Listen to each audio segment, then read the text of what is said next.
Tātad sāksim ar tādu lietu, ko es jums gribētu vērst uzmanību, ka ļoti svarīgi ir to projektu, to savu ideju kvalitatīvi un pārdomāti pasniegt. Līdz ar to būtiski ir noskaidrot visas detaļas, kur, ko un kā, lai negadītos šāda tehniska problēma, kā mums šodien gadījās. Tātad manas prezentācijas saturs būs par to, kas tad ir normatīvais regulējums, uz kā mēs balstāmies, vērtējot un skatoties jūsu projekta iesniegumus, un pēc kā jums arī būtu jāvadās sagatavojot savu projekta iesniegumu. Turpināsim mēs runāt par noformēšanas jautājumu un par praktisko pusi, kā tad to projektu labāk iesniegt. Projekta aizpildīšanas veidlapu es jums rādīšu e-vidē. Tā ir mūsu sistēma KP-Vis, ļoti ērta un lietotājiem draudzīga, lai veiksmīgāk iesniegtu projekta iesniegumu. Un nedaudz pieskarsimies arī projekta iesnieguma vērtēšanas tēmai, kuras mazliet paskaidrošu, kas notiek, un mazliet ieskicējuši par biežāk konstatētajām neatbilstībām, neprecizitātēm, kas var ietekmēt jūsu vērtējumu. Turpināsim. Prezentācijā ir ietverti daži saīsinājumi, lai tā kā ērtāk un pārskatāmāk būtu jums uztvert informāciju. Tātad atlases nolikums, CPLA, KP-Vis, PIV, SAM, tie termini, kas tiks lietoti. Tātad pirmais un svarīgākais, kas balsta iesniegumu sagatavošanas procesu, tas ir normatīvais regulējums. Ir jūsu ideja, jūsu vajadzība, bet tas jums ir jāieliek kaut kādā rāmī, ir jāsaprot, vai tas ir atbilstoši ārējām prasībām, tas ir normatīvajiem aktiem.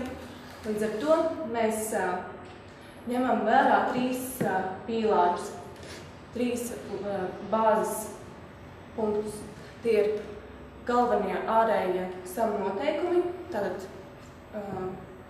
MK noteikumi numurs 135, 7. marta šī gada. Tad papildus ir izstrādāts šī sama atlases nolikums, kur ir detalizēta informācija par projekta sagatavošanu, vērtēšanas kritērijiem.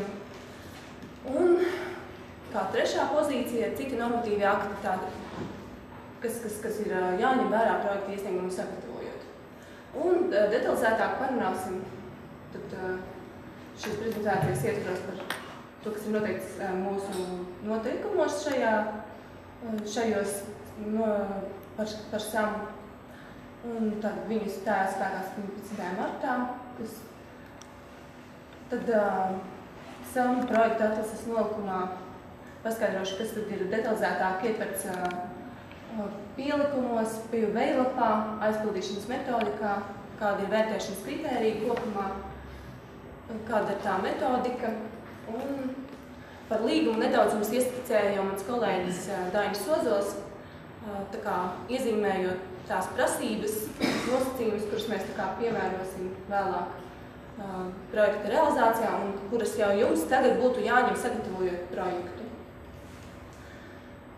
Tad normatīvais regulējums, kas vēl būtu jāņem vērā projektu sagatavojot, ir regulas, piemēram, tāpat pieminētā regula 655/2014, kurā definētas atbalstāmās darbības, kurām piemērojams de minimis atbalsta likumi, tādi kā Eiropas Savienības struktūra fondu vadības likums, MK noteikumi un vadlīnijas, kuras arī būtu tā kā jāievēro, sagatavojot projekta iesniegumu.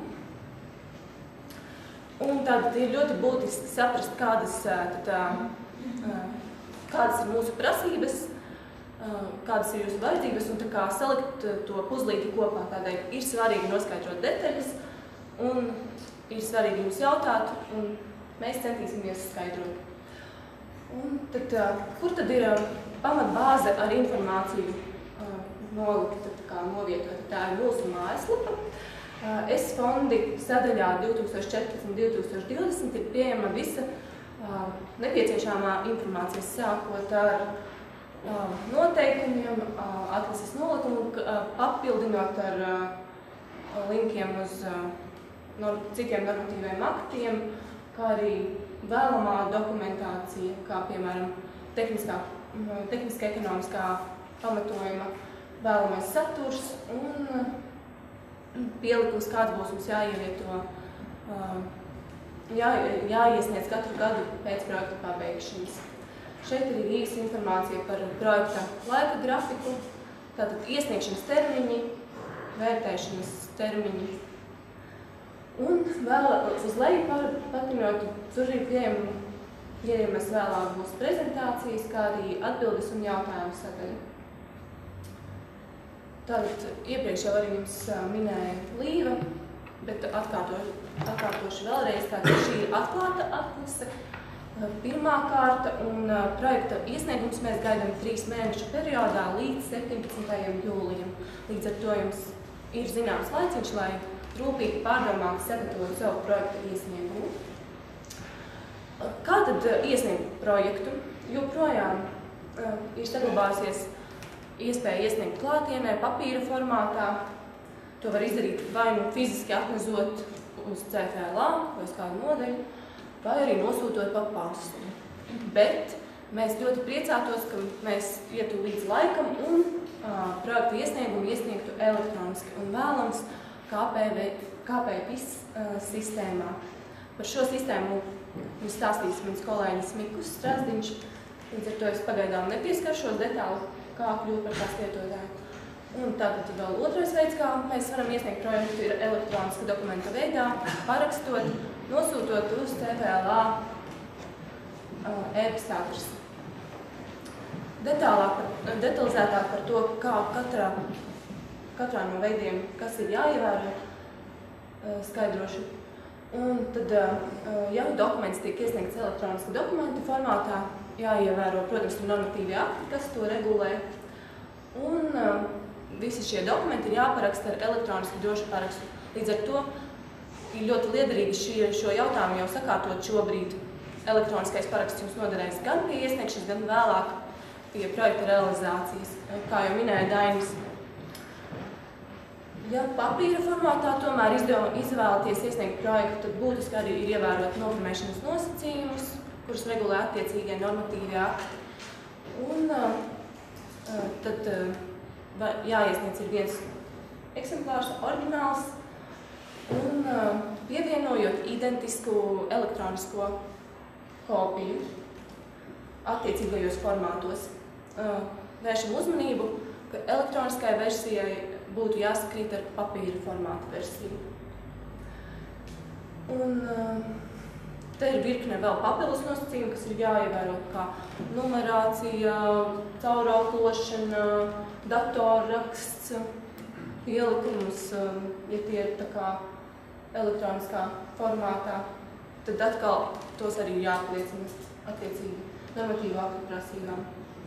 Tāpēc vēlreiz uzsveru ērtāk, lētāk, vienkāršāk ir KPVIS sistēma, jo projekta iesniedzējiem jau ir definēti lauki, ir priekšā pateikta kārtība, nosacījumi, sniegta detalizēta informācija, ļoti ērti aizpildāma sistēma. Projekta iesnieguma veidlapa tikai elektroniskā formātā. Un, ja nu gadījumā tomēr ir kaut kas tāds milzīga apjoma, tad ir iespējams šo informāciju atsūtīt papildus mūsu e-pasta adresi vai tomēr iesniegt papīra formātā. Bet vēlams izmantot būtu šo sistēmu. Turpinot tālāk par pašu projektu noformēšanu, vēlos vērst uzmanību, sagatavojot projektu iesniegumu, rūpīgi pārdomājiet, ko jūs katrā sadaļā norādat. Visām sadaļām ir jābūt savstarpēji saskaņotām. Projekta iesnieguma veidlapā ir jābūt saiknē ar papildus pievienotajiem dokumentiem, pielikumiem. Līdz ar to nevajadzētu būt pretrunām un neprecizitātēm. Tas ļoti apgrūtina vērtēšanas procesu un rada neskaidrības. Tātad galvenās pozīcijas, galvenās sadaļas, kas jums ir jāiesniedz. Tā ir pati projekta iesnieguma veidlapa, kas ir atrodama pielikumā mūsu atlases nolikumam. Un arī elektroniskā veidā KPRS sistēmā. Papildus šai projekta iesnieguma veidlapai ir 3 pielikumi.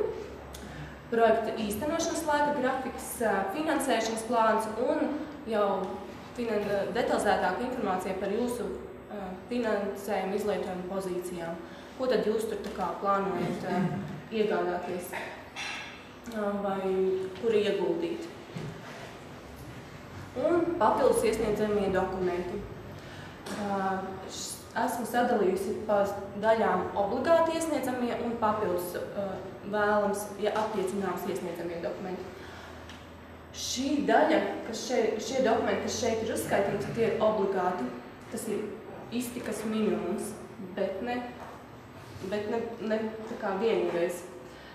Tātad jāiesniedz ir apliecinājums par projekta iesniedzēja atbilstību prasībām. Šeit gan es vērsīšu uzmanību, ka šeit ir nedaudz precizēts šī dokumenta nosaukums un saturs nekā pieejams mājaslapā, jo ir papildināta apliecinājums ir papildināts ar informācijas apliecinājumu, ka jūs tā kā neesat potenciāli maksāt nespējīgais uzņēmums, ka jums tūlīt nebūs klāt kreditori, kas teiks, lūdzu visu atdodiet, jums tā kā ir saistības, kuras jūs neesat realizējuši.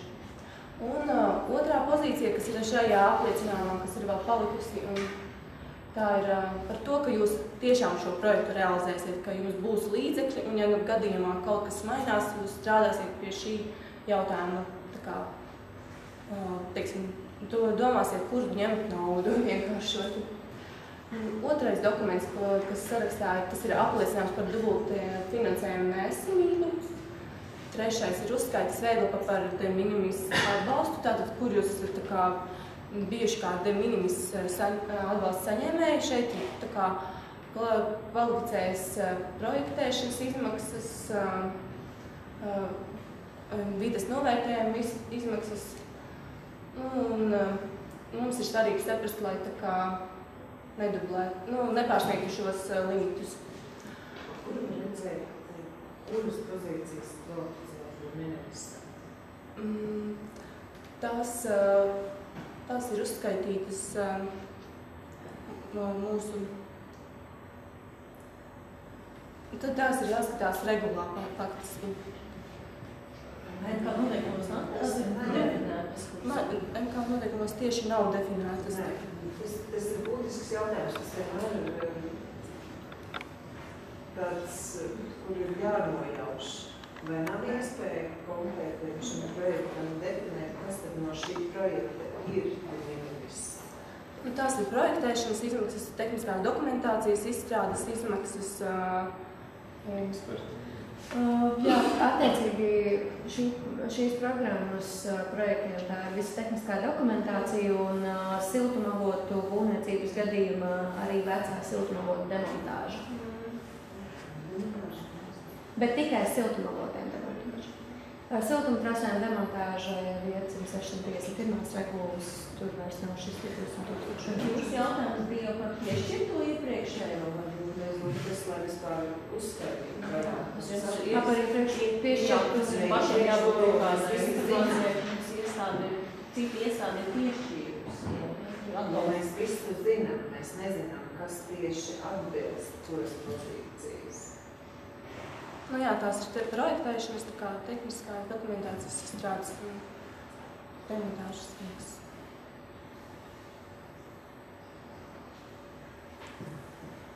Jā, un tad šīs izmaksas tā kā vēlties attiecināt, un mums ir svarīgi tā kā noskaidrot, cik jums tas ir piešķirtais vispār kopumā apmērs. Tad būs dokuments ar finanšu prognozes attiecībā uz projektu īstenošanu. Un projekta īstenošanas laikā un pēc projekta pabeigšanas, vai tā kā jūs finansiāli varēsiet realizēt šo projektu, un šis projekts būs dzīvotspējīgs.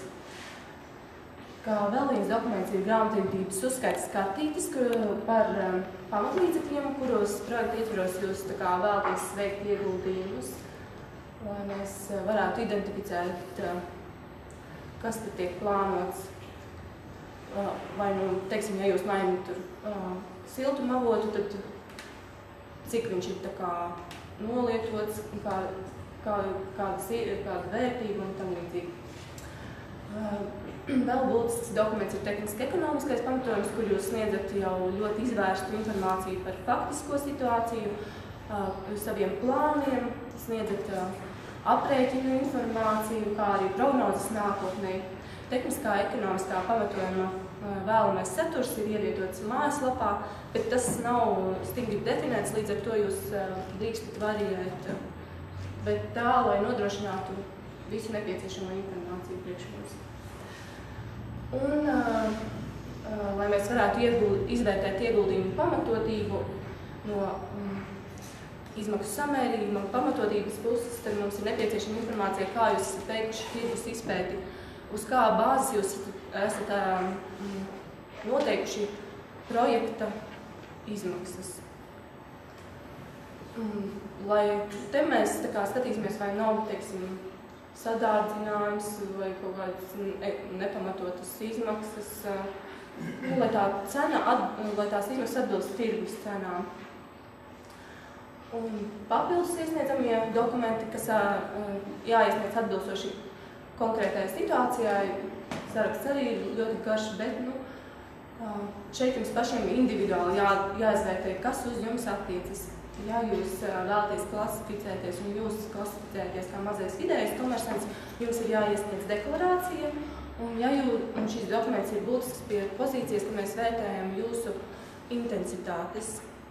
Respektīvi, ja jūs vēlaties palielināt intensitātes, tad mums ir svarīgi saprast, kāds jūsu status. Šis dokuments tiek izmantots arī vērtējot jūsu grūtībās nonākušā komersanta statusu. Uz šīs deklarācijas pamata mēs identificējam, kādi ir jūsu saistītie komersanti, lai varētu noteikt jūsu pozīcijas grupas viedokļa. Tātad vēl kā dokuments gadījumā, ja dokumenti ir svešvalodā, tad jāiesniedz tulkojumu, pilnvara. Ja jūs vēlaties palielināt jaudas saskaņojums ar siltumenerģijas apgādes sistēmas operatoru, ko minēja Līva, un attiecībā par ilgtermiņa ieguldījumiem, šeit mums svarīgi ir saprast, kāds ir jūsu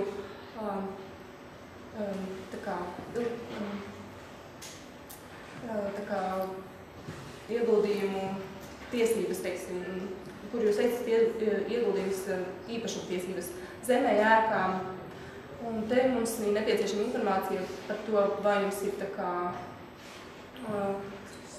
īpašumtiesības, nomas tiesības, un te attiecīgi jāizvērtē, kurš dokuments jums noderēs. Tātad, jā. Un te turpinājumā vēl sarakstā. Cik vecuma jābūt novērtēt? Tehniski ekonomiskā pamatojuma? Nē, viņas ietekmi. Termiņš tā kā īsti nav definēts, bet jau.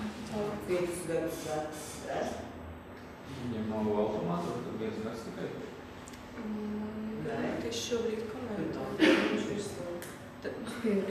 Mēs tā kā noskaidrosim. Kaut kādu noteikti termiņu viņam, cik viņš ilgi derīgs. Jo aktuālāks, jo korektāks viņš, protams. Neviens atbildes, ko nedarīs. Nē, protams. Es domāju, ka šo mēs ievietosim sadaļā jautājumu atbildes. Mums ir tāds laiks palūkot. Mums ir izsūtīsim atbildes. Jā, par būvniecības stadiju, ja jums plānota būvniecība, teiksim, vai tur siltuma trašu izbūve vai rekonstrukcija, vai arī nepieciešama būvniecības darba siltuma avotu izbūvēja, arī nepieciešama informācija, kāda jums tā pozīcija, cik jūs esat tālu tikuši būvniecības procesos.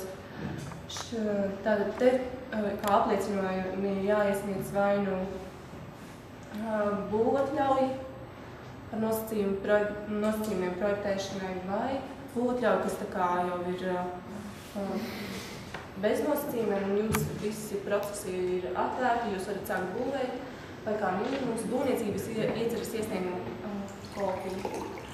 Jūs tam teicat, ka nepieciešams tikai būvniecības būvniecības iesniegums. Būvniecības ieceres iesniegums bez pielikumiem. Bez pielikumiem. Jā, tas pats ir spēkā.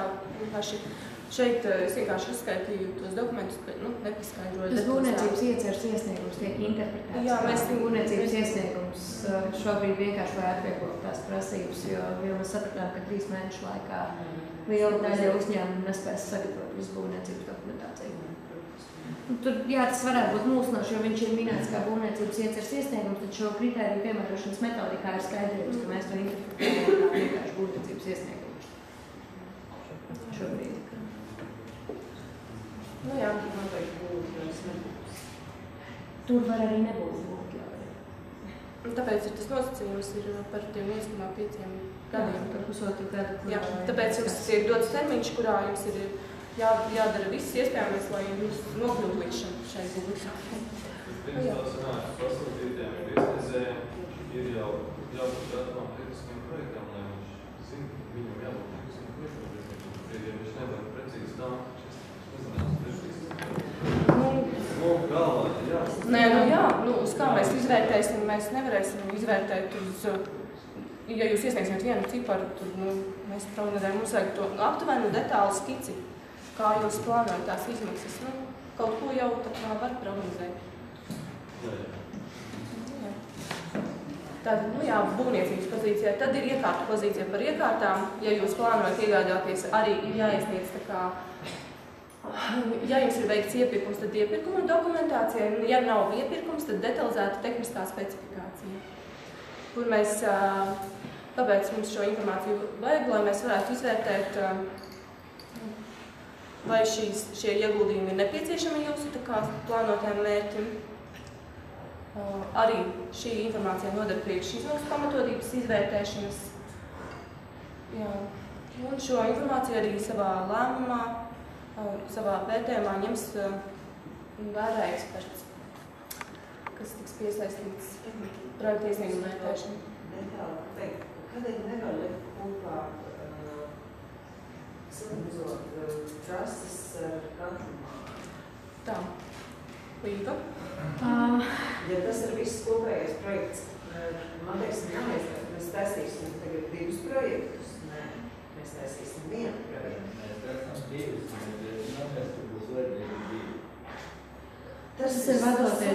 Tas ir vadoties no iepriekšējās pieredzes un skatoties to, cik ļoti komplicēti un sarežģīti tie projekti ir, jo katru mājām ir pilnīgi citi rādītāji. Un trāsēm atkal ir pilnīgi citi rādītāji. Un, ja tas viss tiek līdz vienā projektā, tad ir ļoti, ļoti sarežģīti to visu nošķirt. Man šķiet sarežģīti prasīt 2 atšķirīgus projektus. Tas ir izvērtot no pieredzes vērtēšanas procesā, jo vērtētājiem ir ārkārtīgi sarežģīti vērtēt kompleksu projektu, kur ir gan katru māju, gan renovēts, gan būvētas trases. Tas ir ļoti sarežģīti un ilgstoši. Tas arī ir atšķirās būvniecības izmaksas tāmas, konkrēti tehniskas specifikācijas. Principā viens tas pats, jo iepirkumu vajadzēja visu tāmu. Būvniecības tāmē nebūs informācija par iekārtu. Kā ietver būvā, ir atlumājā trešā klasa, kur jau ir valsts būvniecības kontrolas biros pieņem eksploatācija. Tas pieņem būvā. Tas ir jau atšķirās tev dokumentācija, ko vajag sagatavot. Atlumāju projektam jābūt iekšā, kas jābūt subprasē. Klienti atbild par šiem jautājumiem izciliem. Tātad pozīcijas zeme, iekārtas, būvdarbi. Tātad par zemi mums ir nepieciešams, ka jums ir viņa īpašumtiesībās. Tātad jūs tur varat iesniegt nomas apliecinājumus, apbūves tiesību apliecinājumu. Vai mēs pārbaudot zemes grāmatā varam redzēt, ka tur ir ieraksts, ka jums tā zeme pieder. Tātad par būvniecību attiecīgi jūsu sagatavot sasniegtājiem progresam, vai tas ir būvniecības ieceres iesniegums bez pielikumiem, vai būvatļauja, atkarībā no tā, vai ir nosacījumi, vai nav. Par iekārtām, iekārtu tehniskā specifikācijā nav veikts iepirkums. Savukārt, ja ir iepirkums, tad pietikt jums ar iepirkumu. Par finansēm kādi dokumenti ir jāiesniedz. Te atkal jāvērtē jums pašiem individuālā situācija. Ja jūs projektu plānojat finansēt no kredītresursiem, tad šeit ieslēdzas, kad jums ir jāiesniedz iestādes A variants vai nu kredītlīguma kopija. Ja līdz kredītlīgumam neesat tikuši, tad izziņa no bankas, kā jūsu kredīta pieteikums ir izskatīts, bet ir kaut kādi nosacījumi, kas ir jāizpilda. Un ir noteikts termiņš, kādā šie nosacījumi jums ir jāizpilda.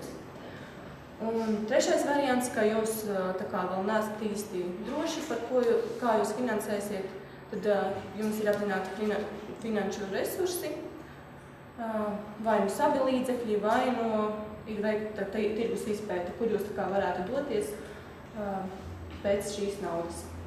Saprotams, par saviem līdzekļiem vienkārši kaut kādu izziņu veidu. Jā, tas jāuzraksta, jā, ka uzņēmums veiks projektu par saviem līdzekļiem.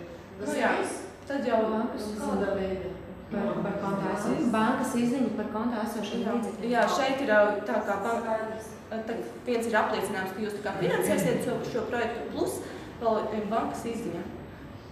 Tā kā, ka jums ir šī nauda projekta realizācijai, un banka teorētiski kaut kādu brīdi ir apgalvo, ka tā arī būs. Nu jā. Un, nu jā, rekords projekta apliecinājums. Un vēl jau pastāv arī variants pašvaldību tajā gadījumos, ka projektu finansēšanā teorētiski var iesaistīties arī pašvaldību. Tad ir jāiesniedz tas līgums ar pašvaldību. Bet noteikti apjomā. Jā, te ieslēdzas tas nosacījums noteiktā apjomā.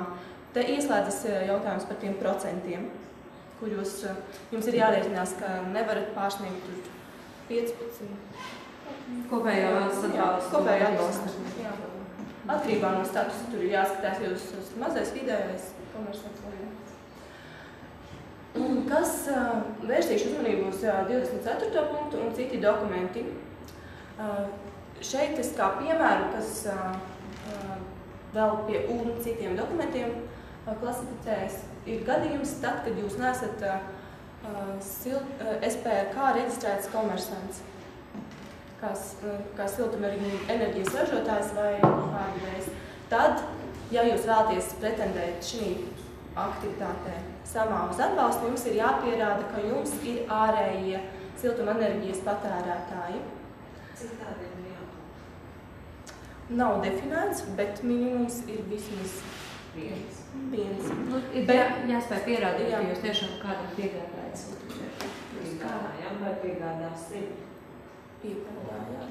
Piegādāsiet, ja jūs šobrīd nenodrošināt siltumenerģijas pakalpojumus, nepiegādājat. Mēs jau piegādājam, bet mēs piegādājam, kā es jau minēju, tajā jūs to definējāt kā slēgts komersants. Mēs varam piegādāt arī uz zārkus. Un šī projekta ietvaros mēs varam izbūvēt siltumtrasu un piegādāt uz zārkus.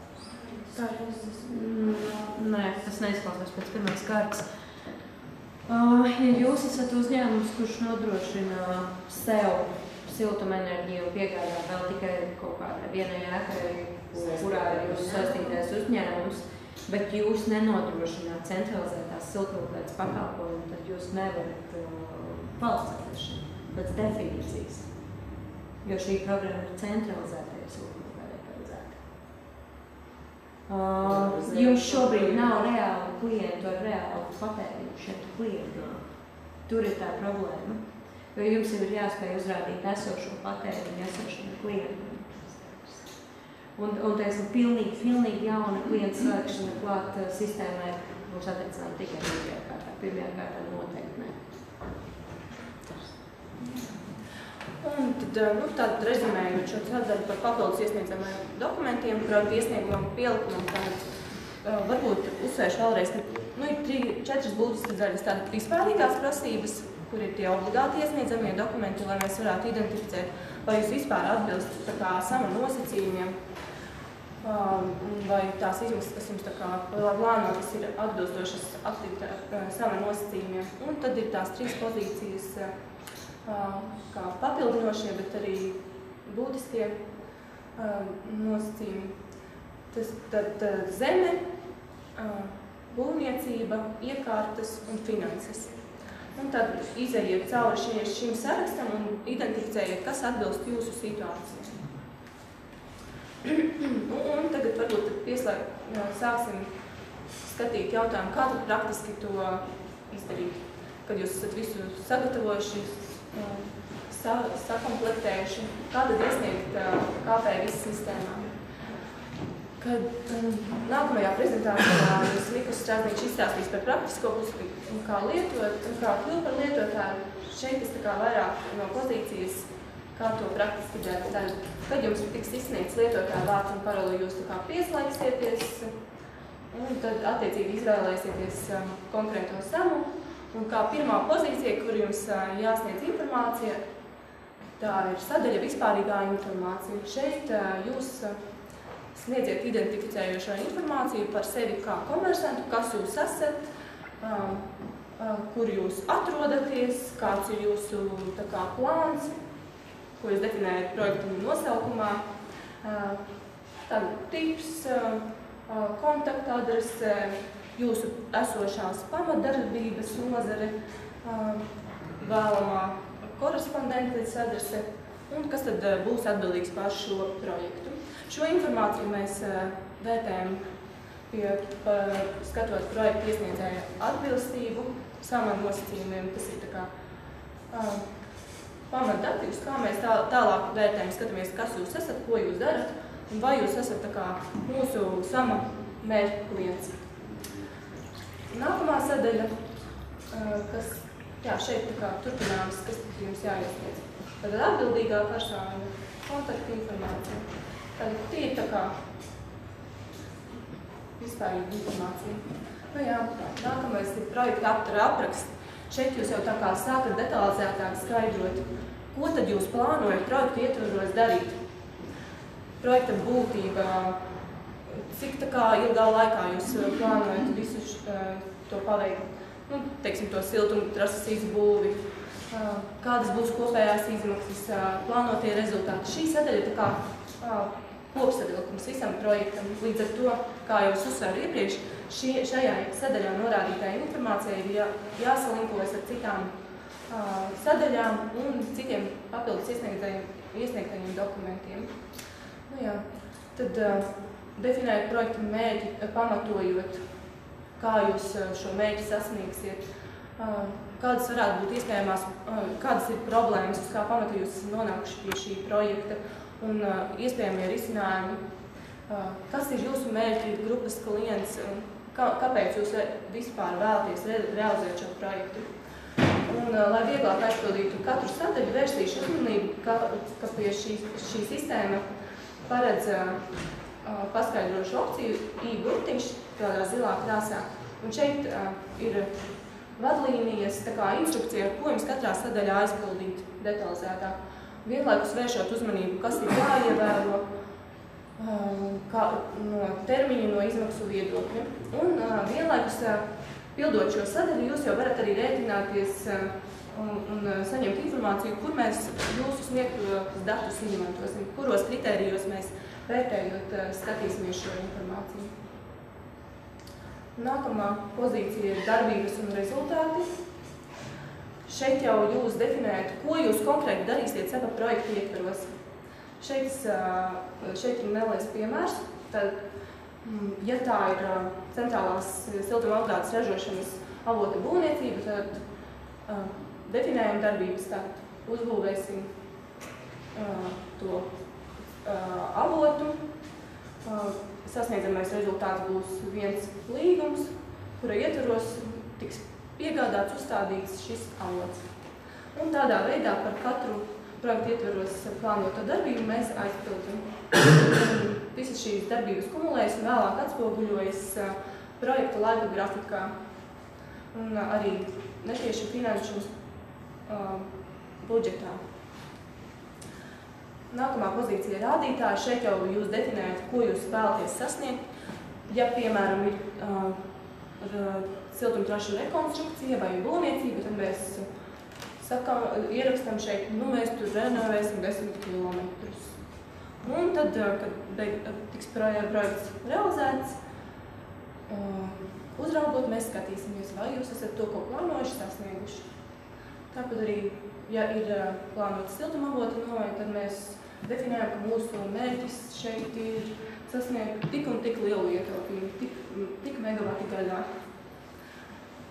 Piemēram, ir kaut kāds ierobežojums, plus mīnus, cik megavati vai cik tieši norāda? Es norādīju, pieņemsim, tur Jā, 50 megavati stundas, bet es iedomājos tikai 40. Tāpēc norāda, esiet savās prognozēs optimistiski, pesimistiski, es nezinu, tādu reāli, nevajag tādus pārspīlētus. Labāk esiet pieticīgi, bet sasniedziet nevis. Vēl viena lieta. Šos visus ietaupījumus un rādītājus varat skatīties, un nevis varat, bet vajag jums skatīties, izrietot no kvalitātes kritērijiem. Jo tajā brīdī, kad jūs rakstāt projektu iesniegumu, jūs varat skatāties, vai jūsu projektu iesniegums atbilst kvalitātes kritērijos noteiktajām prasībām.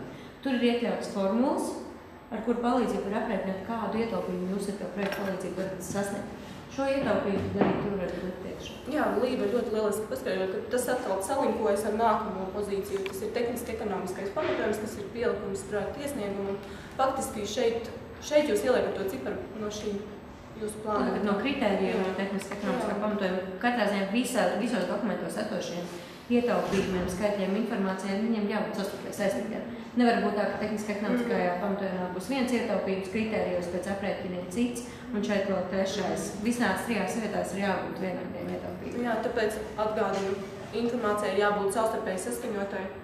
Un šis ir viens no gadījumiem, bet te ir nevis jāizdomā, bet te ir uz aprēķiniem pamatot, cik var jāieliek. Jā. Turpinām īstenošanas vieta. Šī pozīcija ir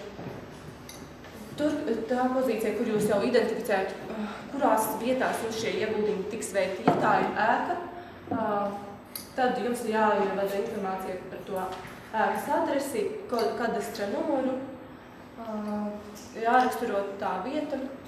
Un attiecīgi mēs uz šīs informācijas bāzes skatīsimies un identificēsim, vai šī ēka jums pieder. Ja nepieder, tad mēs pārbaudīsim, vai jums ir atbilstoša dokumentācija. Nomas līgums vai tam līdzīgs dokuments. Un ja tā ir siltumtrase, tad vadam informāciju par visiem kadastriem, uz kuriem tā siltumtrase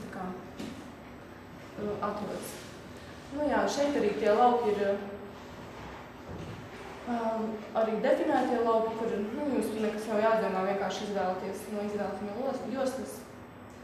Jā, daudzas priekšrocības šeit jau parādās, salīdzinot ar papīra formātu. Īstenošanas apraksts.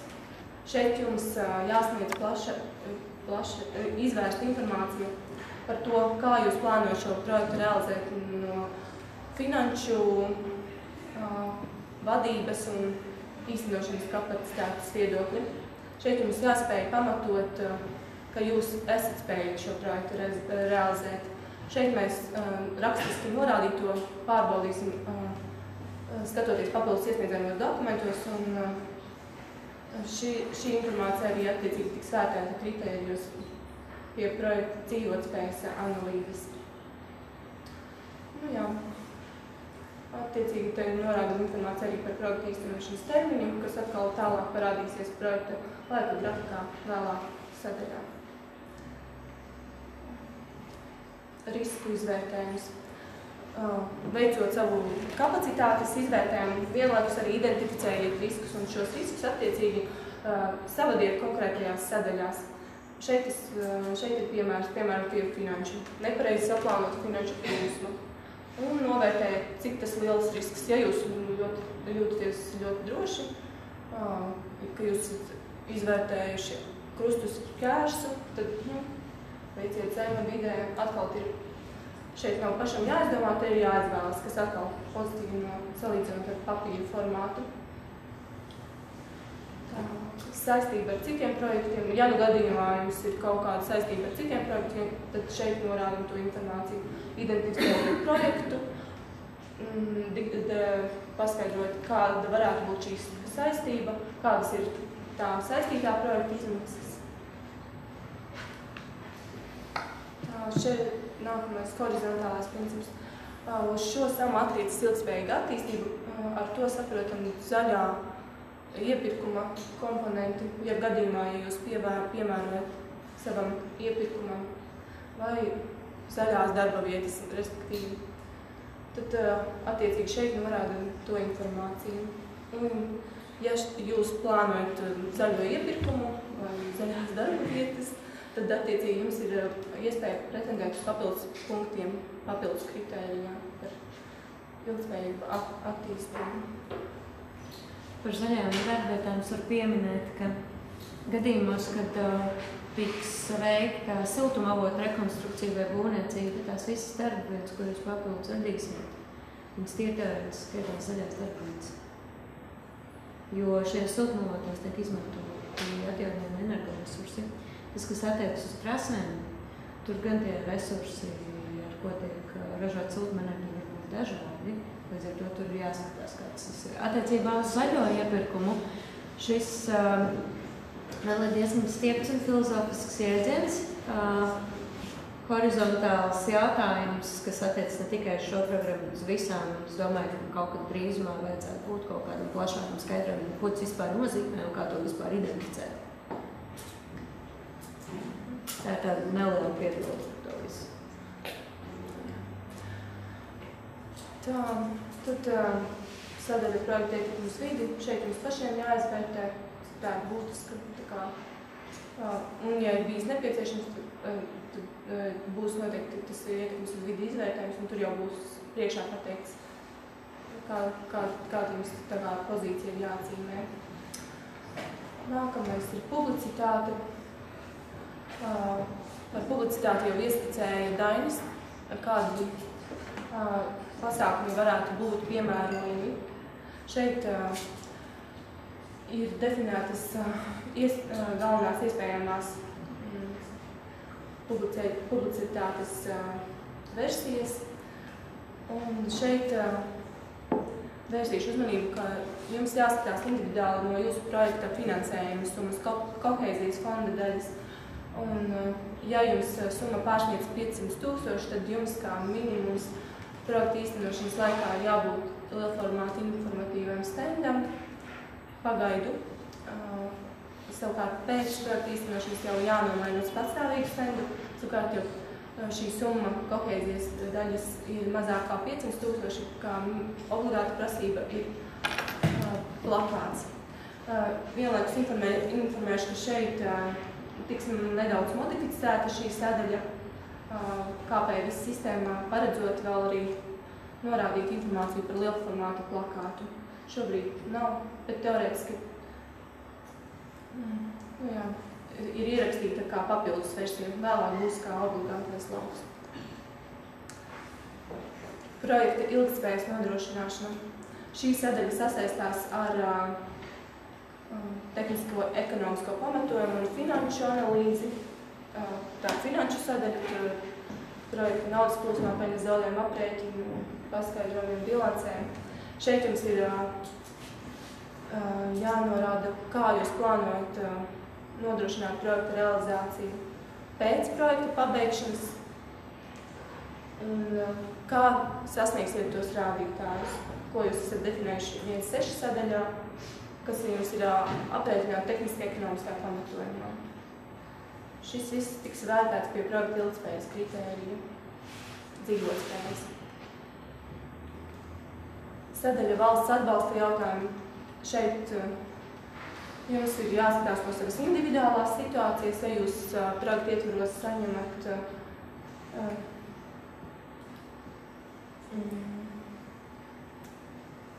valsts atbalstu, bet nesat, šeit jums ir jāskatās, kāda jums tā situācija ir. Tad te ir tās 4 versijas.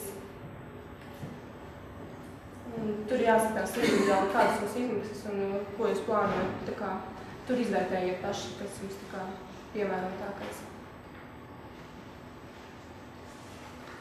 īstenošanas laika grafiks.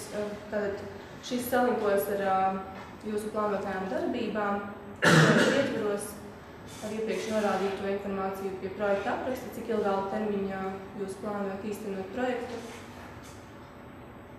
Un te jau jūs konkrētāk norādat, kurā laikā, kuru darbību jūs tā kā veiksiet. Ja jums ir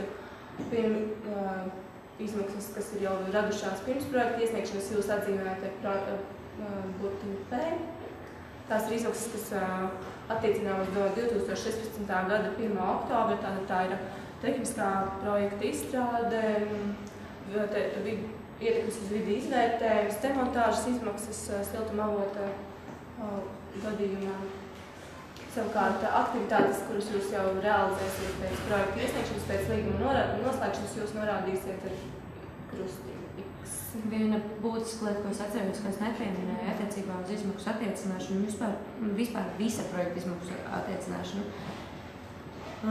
Visas izmaksas, izmanot tehniskās dokumentācijas sagatavošanas un demontāžas izmaksas, drīkst rasties tikai un vienīgi pēc projekta iesniegšanas. Un, ja tiks konstatēts, ka kādas izmaksas ir radušās pirms projekta iesniegšanas cēlā, piemēram, būvlaukuma sagatavošana, piemēram, ir sākta būvlaukuma sagatavošana pirms projekta iesniegšanas, visas projekta izmaksas būs neattiecināmas. Šis ir regulas nosacījums, ka jūs jebkāda veida darbus, jebkāda veida izmaksas varat sākt un veikt tikai pēc projekta iesnieguma iesniegšanas. Izņemot pēc projekta iesnieguma vai līguma noslēgšanas? Tikai pēc projekta iesnieguma iesniegšanas ceklā.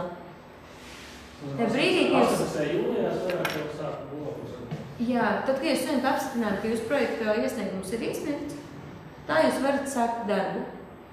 Līdz tam nav atkarīgs no līguma noslēgšanas. Nē, tas nav atkarīgs no līguma iesniegšanas, tas ir noslēgšanas, tas ir atkarīgs no projekta iesniegšanas datuma.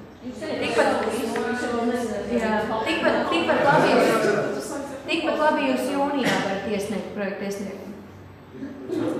Un sākt. Šī programma ir rakstīta jau konkrēti, zinām? Nē, noteikti nē. Pilnīgi sapratu. Sakiet, lūdzu, ja piemēram jums jau līgumi par tehnisko projektu izstrādi, vai mums ir jāpavērš, lai šie līgumi pie projekta iesnieguma, lai tas mums parādīt, cik tad ir tā tehniskā projekta. Un arī rēķinus un maksājumus, visu jau liekam pilnā dokumentu. Jā, tāpēc... Tā visu izmaksu apliecināšana dokumentu, jūs vienkārši pievienot. Jautājums par rēķiniem, vai mums pietiek?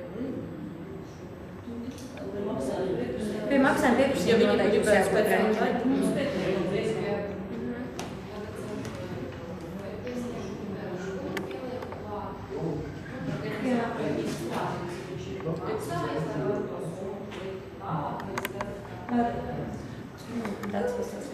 Es domāju, ka pietiek ar līgumu pievienošanu, jā. Tad, kad sniegsiet maksājumu pieprasījumu, tad iesniegsiet rēķinu kā maksājumu apliecināšanu dokumentu. Maksājumu apliecināšanas dokumentus, tos jau jūs tā kā pēc līguma noslēgšanas jau varēsiet tā kā.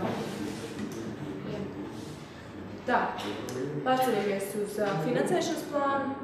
Šis finansēšanas plāns ir tā kā budžeta kopsavilkums, cik tad jums ir projekta kopējās izmaksas, un šīs finansēšanas plāns parāda to jūsu struktūru un plānu pa gadiem, kā jūs plānojat šo projektu realizēt. Tātad, šeit ir definētas tās minimālās pozīcijas, atkal, tā kā jūs varat finansēt, ir privātā daļa, publiskā daļa, tas kohēzijas finansējums, un plus vēl šeit ir iespējamība, ka jūsu projekts var tikt finansēts no pašvaldības. Līdz ar to informēšu, ka arī šī daļā mēs modificēsim KPVS sistēmā sadaļu, izslēdzot valsts budžeta finansējumu, aizstāvjot ar pašvaldības finansējumus, lai jums tā kā labāk būtu saprotams precīzāk. Jo ņemot vērā, ka šādas situācijas ir iespējamas. Jā, un šis finansēšanas plāns vēlāk ir kā stūrakmens kontrolas rīks, skatoties, kā jūs realizējat projektu, vai jūs turaties pie tā sava plāna, vai faktiski tā kā kontrols rīks, lai redzētu, kā jūs plānojat un kā mums plānot no savas puses. Tā, šeit arī lieliski jūs paši priekš sevis varat redzēt, kādas jums ir intensitātes, vai tās atbilst samā noteikumos rakstītajiem ierobežojumam. Un, ja ir papildus finansējums no publiskajiem resursiem, tātad pašvaldības finansējums, kas pieļauj iespēju palielināt intensitāti, tad, ja jūs atkal ievadot informāciju, jūs varat redzēt, vai jūs tā kā pārsniedzat vai nepārsniedzat to iespējamo finansējumu slieksni no publiskajiem resursiem.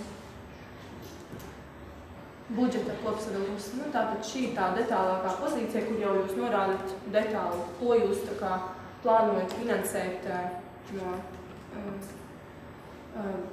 kas ir tie finansējuma izlietojumi punkti. Tātad šeit ir uzskaitītas minimālās iespējamās pozīcijas, tātad projektu vadības izmaksas, materiālu, būvniecības, būvdarbu izmaksas, bet šeit jūs arī varat iekļaut informāciju par savām neatlīdzinājumām.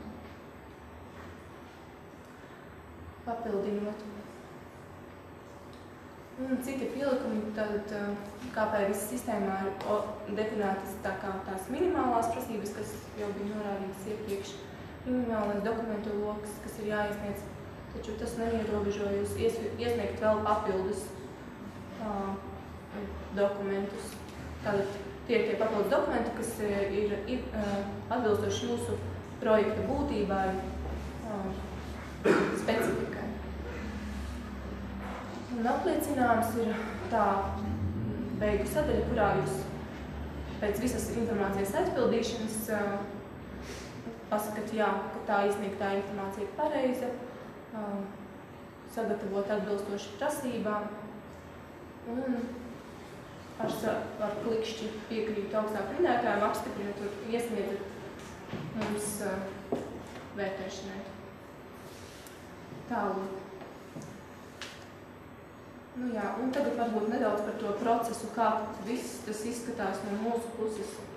Jūs iesniedziet tā kā to projektu sistēmā, mēs šo projektu redzam, saņemam, vai arī iesniedzat papīra formātā, tad mēs arī kā veicam tālākās darbības, lai sāktu varētu vērtēšanu. Vērtēšana notiek 3 mēnešu laikā. Vērtēšanas rezultātā ir iespējams 3 situācijas. Tātad projekts uzreiz tiek apstiprināts, projekts tiek apstiprināts ar nosacījumiem, vai projekts tiek noraidīts. Ja projekts tiek apstiprināts ar nosacījumiem, faktiski tiem nosacījumiem jābūt tādiem vairāk tehniskiem, nebūtiskiem, tādiem, kas neietekmē projekta mērķi, attiecināmās izmaksas, projekta būtību. Līdz ar to precizējumu iesniegšanai mēs esam maksimums paredzējuši 3 mēnešus, 2 mēnešus, jā. Un ar iespēju tā kā individuāli izvērtēt mazāku termiņu. Un vērtēsim mēs precizējumus 1 mēnesi. Lēmums par projekta noraidīšanu ir iespējams arī pēc precizējuma saņemšanas. Un, ja pēc precizējuma saņemšanas mēs konstatējam, ka viss ir kārtībā, tad ir lēmums par projektu apstiprināšanu un projekts ir gatavs līguma slēgšanai. Un šeit tā kā ir detalizētāka informācija par termiņiem. Ar kādiem jūs varētu rēķināties pēc projekta iesniegšanas. Projekta iesniegšanai līdz 17. jūlijam, savukārt vērtēšana 3 mēneši, maksimums līdz 17. oktobrim. Ja projekts tiek apstiprināts bez nosacījumiem, tad nākamajā dienā jūs teorētiski varat nākt slēgt līgumu. Ja projekts tiek apstiprināts ar nosacījumiem, tad maksimums ir 2 mēneši. Mēs vērtējam līdz 18. decembrim. Nē, es atvainojos, jūs iesniedzat precizējumus līdz 18. decembrim, un mēs vērtējam 1 mēnesi. Jā. Un ja pēc šī 1 mēneša mēs konstatējam, ka viss ir kārtībā, jūs nākamajā dienā varat nākt slēgt līgumu. Jautājums ir tikai varbūt viens precizējums? Šī ir atklāta atlase, un līdz ar to nozīmē, jums tiek dota vienīga iespēja precizēt. Kad iesniedzēji var cerēt, ka to pirmo jau mazās līgumu, kad viņiem tas pirmais maksājums? 10 dienu laikā. 10 dienu laikā, pēc līguma maksājums. 10 dienu laikā jūs iesniedzat iepirkumu plānu, maksāt pieprasīt iesniegšanas grafiku, kā arī brīvā formā jūs varat iesniegt tālāns pieprasījumu ar pamatojumu. Pēc līguma maksājums. Jā, pēc līguma. Līgums tāds 1 mēneša laikā līgums jānoslēdz, ja? Jā. Mēneša laikā, jā. Jā, bet jums nesūtīs lēmumu, jūs atsūtīsiet mums informāciju, kur būs parakstīsimies, mēs atdosim informāciju. Atkal, varbūt 2 mēnešu laikā, tad arī jābūt aiziešanās. Tā mēnešu laikā.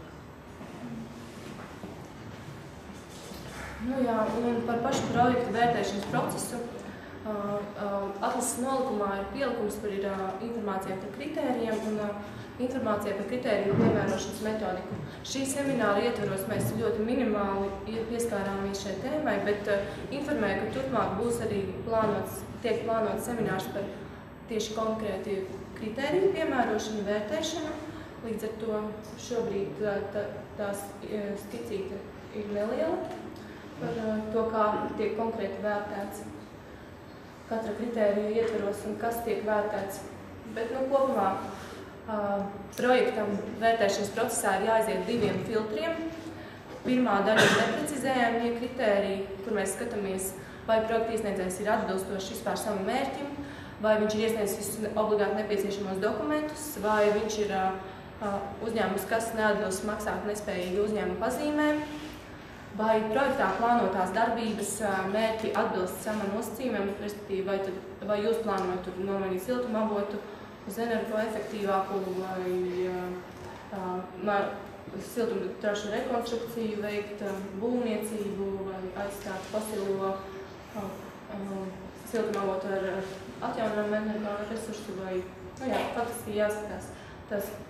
Un tad mēs skatāmies arī kvalitātes kritērijus, kur mēs vērtējam jūsu plānoto procentālo energoresursu ietaupījumu, megavatstundu ietaupījumu un vērtējam jūsu projekta kvalitāti, respektīvi gatavības pakāpi, cik tad jūs esat tālu tikuši no finanšu puses, būvniecības puses un no iepirkuma puses. Tās ir tās galvenās lietas. Šeit piebilst, ka vispārējos kritērijos un izvēles kritērijos un specifiskajos kritērijos ir vienkārši precizējumie un neprecizējumie kritēriji. Ja projekts neatbilst kādam no neprecizējumiem kritērijiem, tad viņš automātiski tiek izslēgts. Attiecībā uz kvalitātes kritērijiem tiek skatīts, lai projekts atbilst vismaz minimālajām prasībām, kas ir noteikts izslēdzošajos kvalitātes kritērijos. Ja kādā no izslēdzošajiem kvalitātes kritērijiem projekts nesasniedz minimālo ietaupījumu līmeni, neiegūst minimālo punktu skaitu, tad arī projekts tiek izslēgts. Tur ir jāpasako līdz vai tiešām katram kvalitātes kritērijam projekts kvalificējas. Jā, un tad ja iziet tam pirmajam filtram neprecizējumam filtram cauri, tad nākamais jau tas tāds, salīdzinoši vieglāks filtrs, kur jau mēs skatāmies tīri tehniskas lietas vairāk. Un kas tad biežākās neatbilstības, ko mēs līdz šim esam konstatējuši šī kopēja vairākos projektos, ir neprecīzi aizpildītas sadaļas, informācija nav savstarpēji saskaņota, nav pilnīgi sniegta informācija, nav iesniegti dokumenti, informācija neatbilst vadlīniju prasībām, kas vēl, teiksim, ir konstatēts, piemēram, ieguldījumi nav samērīgi, pamatoti. Jā, un atkarībā no šo konstatēto neatbilstību un neprecizitāšu būtiskuma, izfiltrējot un apkopojot, tad ir iespējams, ka tie divi rezultāti vai ir nepieciešami precizējumi, vai sliktākajā gadījumā projekts ir jānoraida. Tas kopumā par to projekta iesniegšanu un procesu. Ja ir šobrīd jautājumi, tad droši jautājiet. Savukārt, ja vēl jautājumi nav noformulējušies un jums ir vēl nepieciešams laiks apdomāt, tad mēs esam atvērti un gaidām jūsu e-pastus vai zvanus.